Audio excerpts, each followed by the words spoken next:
Teddy Riner reconnaissant cet acte d'amour de sa femme Lutena, je l'en remercie.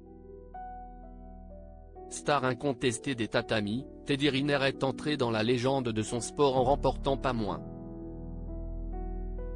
de 2 médailles d'or, en individuel et par équipe, lors de ces Jeux Olympiques 2024 de Paris. Sa force de caractère, son talent mais aussi son entourage sont les clés de sa réussite. En effet, pour nos confrères de Paris Match, Teddy Riner et son épouse Lutena sont revenus sur leur couple et leur expérience sur et en dehors des tatamis. Toujours présente dans les gradins, la mère de ses enfants, est une femme combative qui n'hésite pas à donner de la voix pour encourager son mari. Mais hors de question pour elle d'être mise en avant. Je ne veux pas prendre la lumière à la place de Teddy.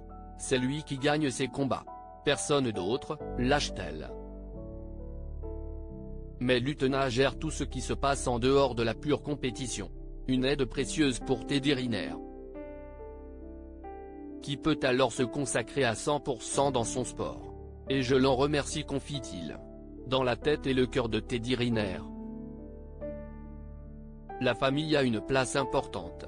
Elle lui permet de se reposer, de prendre du recul et de pouvoir se concentrer sur ses objectifs. C'est particulier comme fonctionnement, on a fini par former une sorte de grande famille.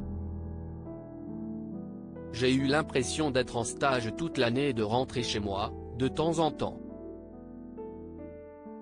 pour voir ma vraie famille avant de repartir, a déclaré pour Le Parisien, son entraîneur.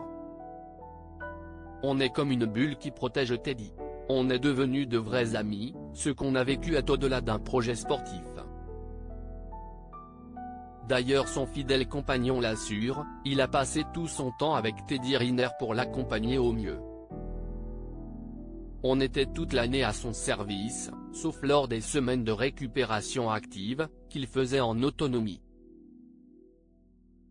Sur cette Olympiade, j'ai été plus avec Teddy qu'avec ma femme, a ajouté Franck Chambili. Ce dernier voulait surtout éviter la désillusion des Jeux de Tokyo en 2021, lors desquels Teddy Riner a été éliminé en quart de finale. Le bilan des Jeux de Tokyo, c'était qu'il fallait aller chercher une opposition plus forte et plus large. On n'avait pas trop le choix, il fallait soit faire venir des étrangers soit se déplacer.